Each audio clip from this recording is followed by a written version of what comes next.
Hello, Doug here. Today I'm going to go through a high resolution version of Let's Process Your Astrophotography Image. This was originally aired on a Google Hangout on November 17th, 2012. During this Google Hangout image, it was unfortunate the resolution wasn't high enough, and it made some of the screenshots kind of hard to understand and read. So I'm going to go through the steps again at a higher resolution, and probably what you'll see in this is this image that I process is going to turn out completely different, and I probably won't even use the same steps. I use random chaos processing.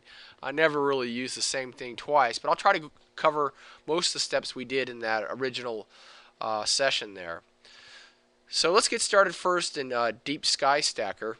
We'll get this started and I'll start explaining some other things. By the way, this image data was donated by Keith from New Zealand, and I want to thank Keith very much for allowing us to use his images in this tutorial. So once you open up DeepSky Stacker, you'll want to go and open up the picture files. So we're going to go right to the folder that has the picture files, and we'll open these all up. And he had only a set of dark files, but I would recommend getting bias and flat files too if you have them. So for this illustration, we'll just use the dark files. Select all those. Okay, so now we have all these images down here. We've got the lights and we've got the darks. You can actually see the little icon here. Has like a little photo, and this other one's just like a dark image next to it. But what we have to do is we have to say check all. We check all the images, and then we say register check pictures. And what you can do is you can go to like the recommended settings, and you could try playing around with these different settings. Most of the time DeepSky Stacker will give you what it thinks is the best way to take your image and process it. I personally like Sigma clipping combination for all of my astrophotography images. It's a great way of stacking images. Say OK there. The stacking parameters, you can go through here if you wanted to make a mosaic. You could do that. There's more information on each of the different items there, but you can just take the default settings and just leave them the way they are. I would suggest that 90% is a good. You throw away some of the really bad ones and keep the better ones. So we'll just say OK. It'll come up and it'll give you a little summary of what it's going to do, and it says it's a total of 12-minute exposure. We'll just say OK. So now it's going to go through its little steps here, and it'll take a little while for it to complete its process. But what I wanted to mention to you is that before you even get to the stacking part, take each image and look at it and make sure it's not a bad image, because you don't want to bring some kind of horrible looking, maybe you lost tracking or whatever, the star trails. Just get those out of there. Don't even begin to bring them in there. You only want to get the images that you know are good. One of the things that I'm going to cover today is I'm going to be covering a tutorial that I have on my website, which is for one-shot color RGB processing. And when I first started, I found that my images were lacking. I mean, the color really never came out very well. As you can see in this example, this shows the Rosette Nebula. You probably can't even recognize it because it's so horrible. But I found out that if you use RGB processing and break the images down into their each separate channels, you get better results. Here's that same image I did using the RGB processing steps, and as you can tell, there's a little bit of a difference. You can see that this image has much more detail. It's a better, well-composed color image than this right here. So what I wanted to also show you is that on DeepSky Stacker's website, there is the download for it. It's a free software. I recommend getting it. It's a very nice software for free. And one of the other things that DeepSky Stacker has is it has a theory of how to create better images. And what it does here is it'll go through and explain each type of frame, why you use darks, bias, and flat frames. And it also talks about why you combine images. This little image right here, that's one light frame. And then if you hold it over two light frames, you can see it gets a little better. 4, again, it gets a little bit better. 16, it gets pretty good, but between 16 and 32 images, you're not noticing a very dramatic result. I mean, you get to a point where you get diminished results, so I would recommend getting a stack set of about 16 to 20 images is a good set to have. Not always does make, getting, oh, I got 100 of these images, it's going to be the best image ever. Well, it diminishes after a certain point, so keep that in mind. Also, like I say, on this, it goes through all the theories and why you use a dark, why you use a flat, and it's really a very informative website. I highly recommend you go there and read a little bit about it. It's some place to get some good information.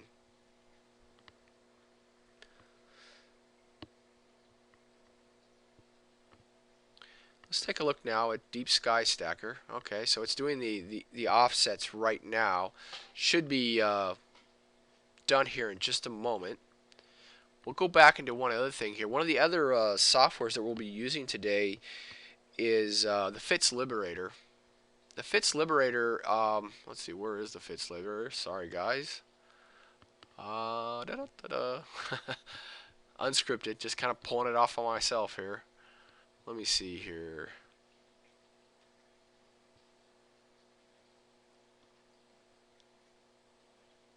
There it is right there. Duh. Okay. Let me try opening up this. Sorry.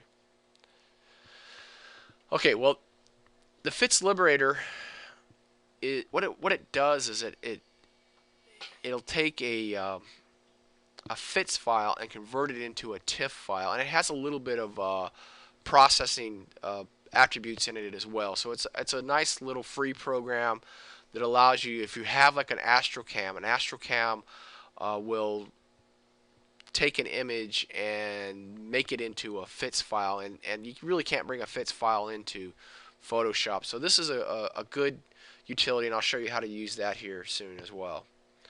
Let's take a visit back on our DeepSky Stacker.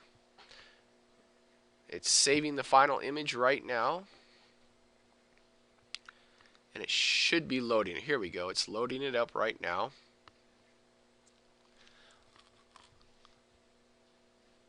Okay, it's bringing it in. By the way, Keith did a terrific job on this image. Not much that you really can complain about it. It's a very nice image, a very popular image too. Now what we're going to do here with this file is I'm going to set it to save it as a FITS file. And the way you do that, we'll go over here to save picture to a file. And let me make sure I've got this in here. I'll just call this Keith's M42. And I'm going to save it as a 16-bit FITS file. So I'm going to go ahead and save it. Okay, so there we go. We've got it saved. Some people like to do processing here in DeepSky Stacker. I've never done any processing here. I just use it purely to stack the image, and once I get that done, then I'm out of here. So I'm going to go ahead and close DeepSky Stacker. And the next software I'm going to bring in is called Nebulosity. Nebulosity, what that will do is we'll take this color image and it'll help me break it apart into 3 different color components. So I'll have my red, my green, and my blue channels. It's a free software to download and try, and if you would like, go ahead, give it a try first, see if you like it. But I highly recommend this software. Not only can you do some processing in it, but then you can also use it for the RGB part, what I'm going to show you here today. Again, this is the before and after of one image that I did. Here's this image that I was working on, and after I took it into Nebulosity, broke it down to the RGB channels, this is how it turned out. And when it comes out, you can see that it has these little lines in it. And the free version of Nebulosity, what it will do is it'll put these lines on your image, so when you save it, you really don't have a full copy that you can save and produce as a great photo. But it does do a good job where you can actually test it. So if you're unsure about these steps, and one thing you can do is you can try it. You'll get these kind of results, puts little lines in it. But I highly recommend it. It's a inexpensive software. I think it's like $70 or something like that, or $60 or $70. But it's let's see here. Yeah, Nebulosity 3 is $80. Okay, and if you have an older version of Nebulosity, you can upgrade for a less amount. But it's well worth it. I mean, it's a very good software. So let's get back into the Nebulosity step here. We're going to break down the channels. So I'm going to go ahead. I'm going to let me see, open the file. Okay, so here's this file here. Let me just go ahead and I'm going to drag it into here. And what we're going to do here is we're going to go and say Save Color Components. So what we'll do is we'll, after we open the file, it's an image that has already been. Let's do this. Let's bring it out so you can see it. Okay, there you go. This image right here, this is how Nebulosity sees this image, but what we'll do is we'll break it down into RGB and we'll process it further in Photoshop. But like I say, in Nebulosity, a lot of people just use it for the whole thing, processing, capturing. Everything you really want to do can be done in Nebulosity if you really want to. But let's do this. We're going to go to Save Color Components. And we'll call this Keith's M42. We'll hit save.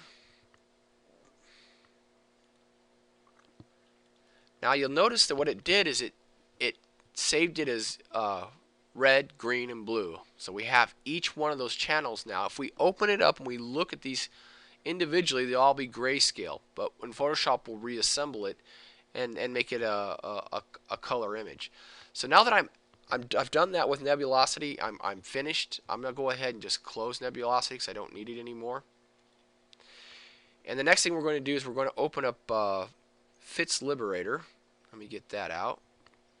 Again, Fits Liberator is a free program. So let me get color components. I like to work in RGB, so I'm going to start off with the red. I'm going to open up the red file. Here's the red file. One thing that I like to do in here, like I said, there's a little bit of processing steps you can do. You take this black level, bring it down to actually 0. Go ahead and type 0 there. And we're going to go to the white level, 65, 5, 35, I think is the highest level of white. Now we've got the complete range and we got all the photons. We don't want to miss anything. I mean, if you come in and you like bring it over to here, something like that, notice how the image, we've clipped all the data. I mean, we've got only from this point from the right to the left here, and that we basically lost all of that data inside that center there. We do not want to lose any of this data, so what we'll do is we'll bring it all the way over to the right. Now in this particular case it says it's 53,896, but we want to make sure we get every single bit, so I'm going to go ahead and go 65, 535. Okay, and what we'll do is the stretch function, I'm going to say arc sine, and what you do here is you go auto scaling, and it's done. Now we can do is save the file. So we're going to go ahead, save file.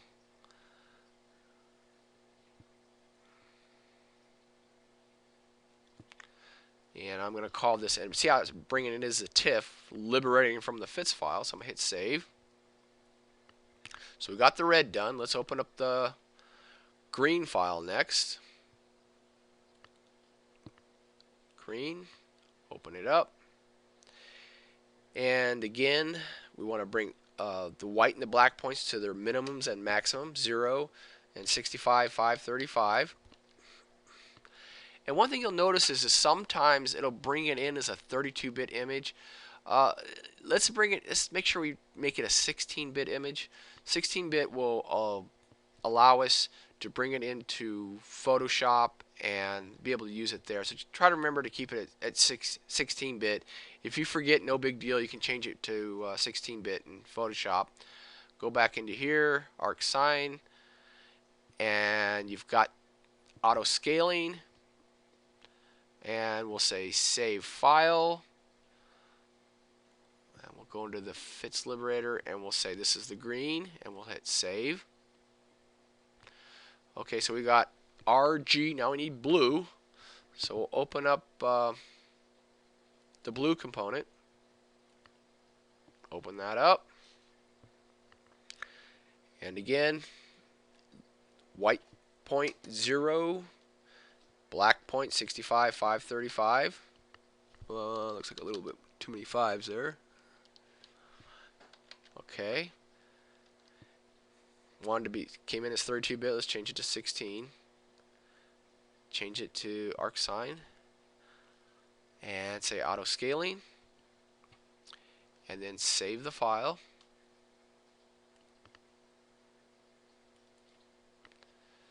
And this is the blue. So we'll hit save.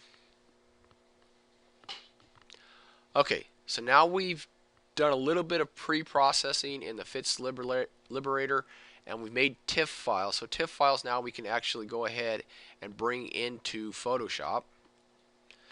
So let's go into here and go into the TIFFs. I'm going to select all of these, and let's see if I can just plop them down here into Photoshop.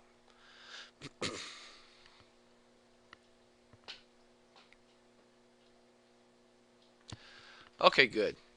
So now we've got all the images here. Here's the red, there's the green, and there's the blue. Now what you can notice in these images, they're all gray, and once we assemble them back into an RGB image, the color will come back out. So the red channel is a little bit different from the green, and the green channel is a little bit different from the blue. That's because the light waves that the filters filter out have different representations, and we bring these colors together. So let's get started with that. Let's go ahead, and I'm going to, like I say, I like to start off with red as RGB. Control A to select it all. Control C to copy it. And then I'm going to do is File, New, and the color mode here is where you have to change it from grayscale. We want to make an RGB color. And we'll just say, let's call it M42. Say OK. And what you'll do on here is you'll get to the channels, and remember we have the red channel in our paste buffer now. I'm going to go click right on the red channel, hit Control V, and you hit that and paste it inside the red channel, and you've got the red layer there. If you click on RGB, you can kind of see like, oh, well, not too good just yet. So let's bring in all the rest of the channels. So let's go into green next, and again, Control A, Control C, copy it, go back into our RGB composite, go to the green layer, the green channel. It's not a layer, it's a channel. Control V to paste it. And now you can notice that it's taking on a different color. We still have another channel to bring in, which is the blue. So we'll go into the blue. Let's uncheck these. Go to the blue.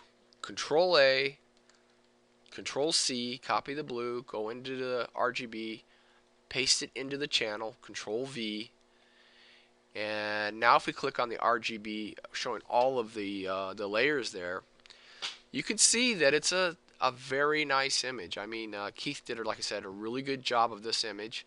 We'll go through some of the processing steps that we can do to enhance it.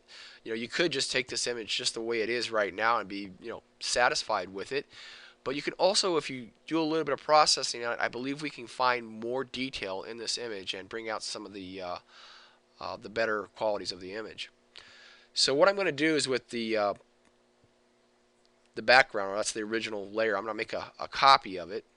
And I like to, when I'm processing, I like to do different steps on the image, and then as I apply these different steps, I can then, if I don't like it, I can go back and kind of see what I did before.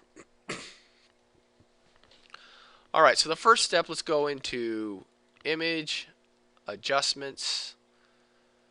Let's go to the curves. Let's bring up the curves right here. And what we can do is just go ahead and give it a pretty big steep yank on the curve there. 1, 2, and then 3. Bring the white point down. Say OK. Now, as we get started in here, like I was telling you about the different layers, you can see that the core is getting blown out, but we're bringing out some detail on the outer edges, which would be nice to have, both worlds, some of the fainter detail and some of the bright detail. But when you start stretching it out, it blows out some of that center. So what we can do, that's why I made a copy of it. Look, here's what we started out with. The center looks very nice right here. But with the first curve we put on it, it really stretched it out. So with saving these different layers, we can then go back and use layer masks to bring everything out. So we did the first curve. Let's go ahead and try a level now. Image, Adjustment, Levels, also Control L. Let's bring this over here. And when we'll finish the level, we'll want to bring it way over to the end where the data is starting. But what I'm going to do is I'm just going to bring it about halfway between the end and the starting of the bell curve and say OK. I want to make a copy of that so I can see what my next step looks like. Remember, you can layer these in as you go along. So I'm going to go with Image, Adjustment, Curves again, and we'll see what happens when I bring another curve on it. Bring it down just a little bit there. A little bit more at the top at the white point. Say OK. Now you can see that, so you're getting some of the stuff on the outside, but this core is just totally blown out. You won't even be able to tell what that is because we stretched it out so much. But now let's go into Image, Adjustments, Levels, and let's move this black point in a little bit. You can say, oh, right here you can see that the bell curve starting to comb a little bit. When the bell curve starts to comb like this, that's getting to a point where we better stop because it might get too blown out if we keep stretching it further. But we'll give it one more try and see what happens when we try it. So I'm going to take this and make another copy of it. And we may find out if I stretch it one more time, it might get too bad, so we can always go back to the last step we did. So I'm going to go Image, Adjustments, Curves, and let's try it one more time. Let's try a little bit, not too much, and bring that down just a little bit. And we'll go to Image, Adjustments, Levels, and now you can see the bell curves getting these combed teeth in it, and that's starting to tell us that if we're going to take it any further, it's going to be looking kind of rough after that point. So I'm going to say OK right there. So let's take a look at the different levels I have here. Okay, this was the original image. After the first set of curves, we gave it a little bit more stretch. You can see a little bit more of the outer areas. Again, we brought it in. This core is looking completely gone. Can't even see it. Starting to see a little bit of the outer stuff. And then the last curve, you can actually see some of the details starting to pop out on the edge there. But you can't see the core. So what we would like to do is we would like to blend everything nicely together, so we have you know, the nice detail of the core at a lower level, but we also have the fainter stuff on the outside. By the way, I want to point out to you here, you can see where Keith did not use flats, and when you don't use flats, you get these little dots from your dust motes from your imaging train. So if you use flats, it'll help remove those dust motes that you might get on your image. So keep that in mind. If you use flats, it'll help your overall image look better. Okay, so let's get back into merging these things together now. So what I'm going to do here is I'm going to start out with this very outer one. I'm going to go to Image Adjustments. Oh, excuse me. Got curves on the brain, sorry. We'll go into Layer Mask, and I'm going to say Reveal All. What you can notice here is it put like a little white mask in there. Now what I'm going to do is I'm going to paint this mask black, and once I poke a black through there, it'll poke like a hole inside there to show the very next layer right underneath it. So let me just try this. We'll go into with a paintbrush, and we'll start painting out some of the center stuff here. I think only the very outer edges is where we want to keep in this one.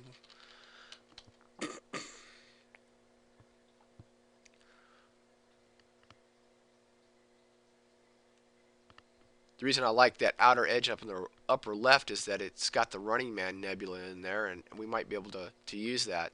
Now, as you can see, when you use this, there's a very hard break, but you know, you don't need to fear there. We're going to use what's called a Gaussian blur, and if you look over here, you can see where I painted out that black area, and what that black area is doing is allowing that layer underneath to come through. So I'm going to go to Filter, Blur, Gaussian Blur. Okay. To see the Gaussian blur, what you're actually looking at, you can zoom out on it. And this gives you an idea of what, see the little fuzziness around the edges? Well, that fuzziness will make a blend to it. And as you can see right here, there's still a pretty harsh break there. So let me bump this up. And you can see it's starting to blend a little bit easier as you grab it and make it more. There we go. We got a nice thick blur there. Let's go ahead and say OK. Alright. So now we got that. I'm going to go ahead and say right click on it and say merge down. That's what I want to do. So it'll take this layer and merge it down on top of the other one. Alright. So now what we're going to do is we're going to look at this layer underneath here and see what actually looks pretty good. I kind of like the overall center of this thing. This actually looks much better up to this point here. So I'm going to do again. I'm going to take this right here. I'm going to go to Layer Mask, Reveal All, and I'm going to start punching a hole in here. In fact, I like this better than I did that first one. I mean, that first one may have been too much. Let's try this again.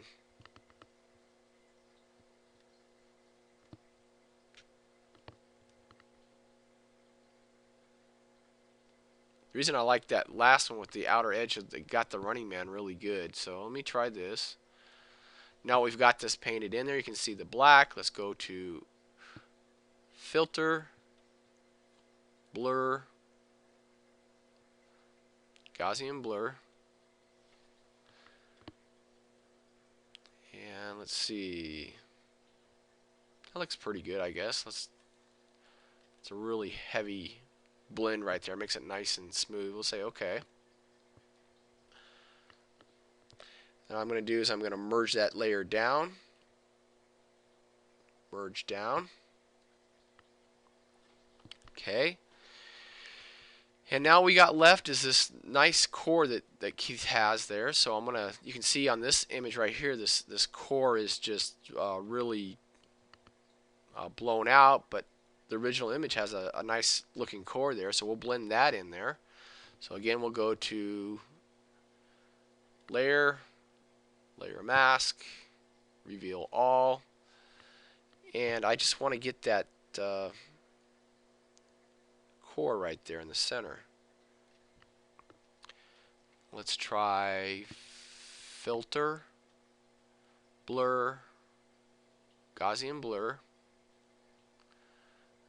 and let's move this out. Now you can see that this is way too much. We're losing some of the core. Of course, you can see the preview of it. See the preview off and on right there. We want to make it so it blends and it reveals that nice core. So let's go into the radius here and make it a little bit smaller. As you can see, it gets a little bit darker there. Let's go ahead and play around with that just a little bit more. That's a pretty good spot right there. We'll go ahead and leave it like that. Okay. Alright, so I'm going to go ahead and just make a copy of that just to have it. And all I'm going to do is I'm going to merge it down. So you can see what we started out originally, and here's what we have now. Okay, what can we do to this image next to make it a little bit better? Let's take a look at the image adjustment levels. Let's see where the levels are at on this thing. And you can see we have got a little bit of some level balance we can bring in to help it out a little bit. Don't want to go too far into it because as you can see, when you start going into it, you can start clipping the data right there. So we want to just come right to where the bell curve begins to start right there. Say OK. And let's see what else can we do here. Oh, let's go to Image Adjustments and go to Curves. There's a contrast in curves you can do. If you click it right there in the center, click it at the top, click it at the bottom there, and do like a slight little S curve. See that? It'll start to bring out some of the contrast in there. You can see the difference there. Hopefully you can. I'm going to go ahead and leave it with that contrast blur on there. Say OK. And let me try something here. I don't know. Like I say, I do random chaos processing. I try different things at different points in the image. I'm going to go into,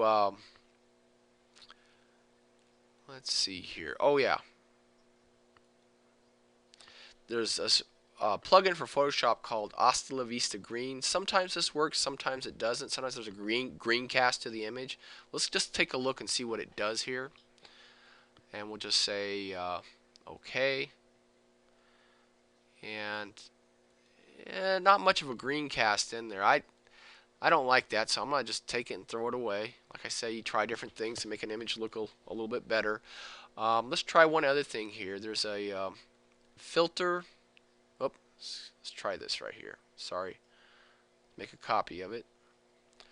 And let's go to Filter, Other, High Pass. Okay, so what's a high pass filter? A high pass filter will help sharpen the image. You notice as you click on the radius here, it brings out different points of the image. A larger radius usually picks up the larger structures. A finer or smaller radius will bring out very tiny details. So you can see like the stars coming in right there. But let me try something. I'm going to try something about let's try, yeah, somewhere between 26 and 30, something in that area. I'm trying to bring out some of the details of this, the Orion Nebula right in that area. So I'm just going to say OK. And then I'm going to take the, instead of a normal now, I'm going to take that and make that soft light. Soft light. And as you can see, it made everything a little bit sharper. You see, this is what it looks like with the other high pass filter, and this is without. there's a little bit of detail that comes out, makes it a little bit sharper.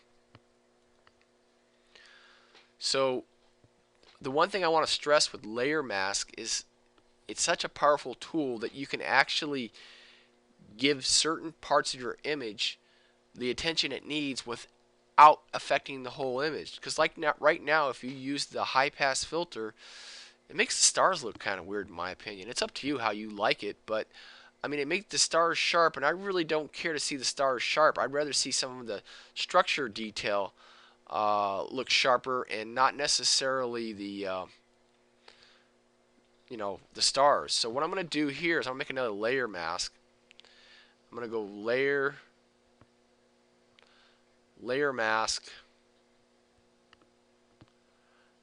and I'm going to say hide all.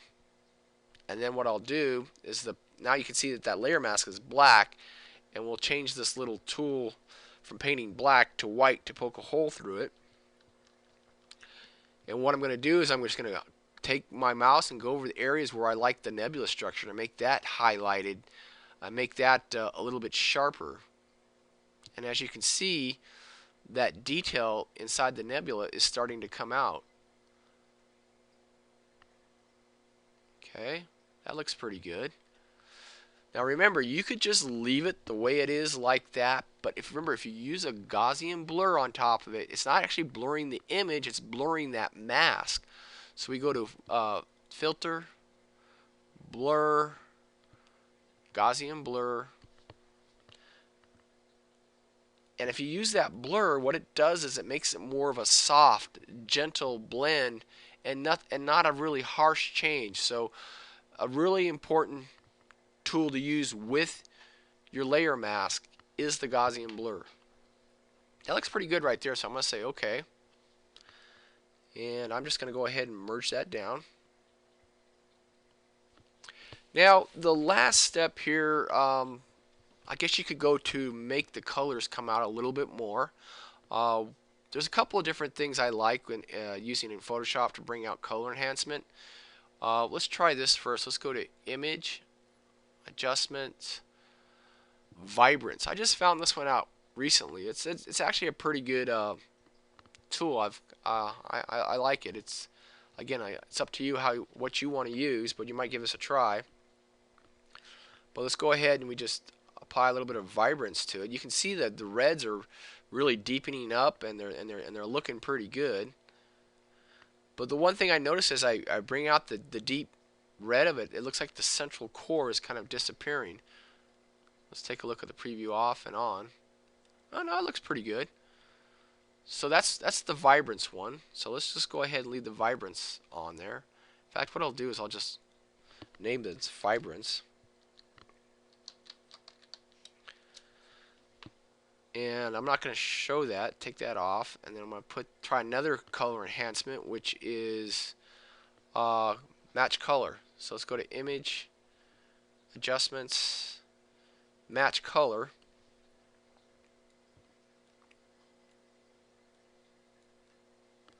And what we can do with the color intensity and match color is we can pump that up a bit.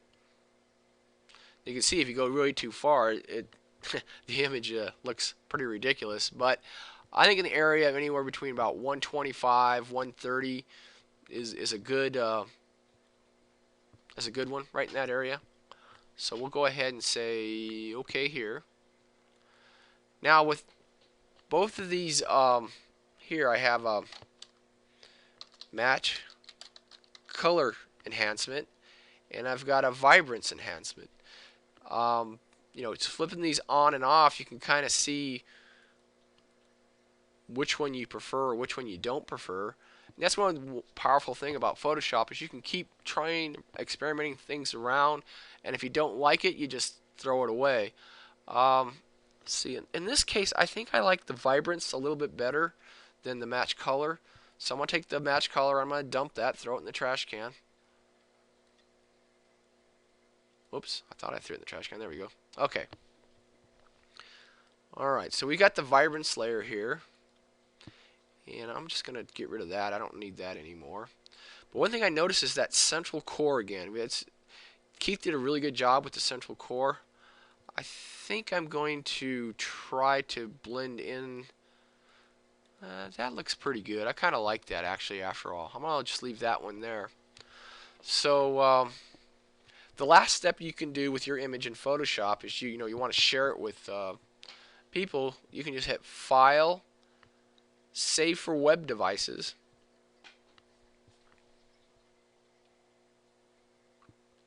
Should bring it up here just a second.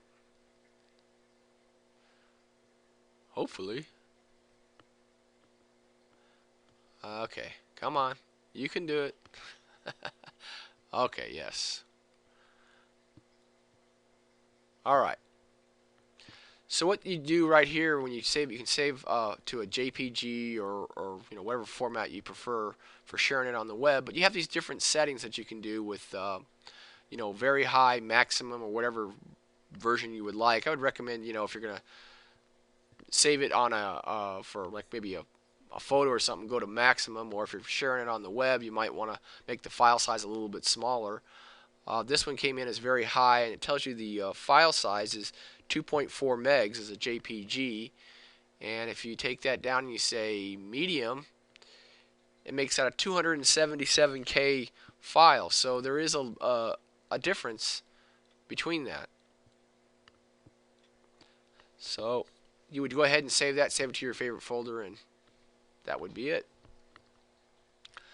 Okay, that wraps it up, I believe. We've covered about everything that I can think of in this tutorial. Hopefully this high resolution will show you a little bit better what's going on with processing an image. If you have any questions, just give me a comment or something, and I'll hopefully answer your question as soon as you post it. Alright? Thanks for watching. We'll see you later. Bye.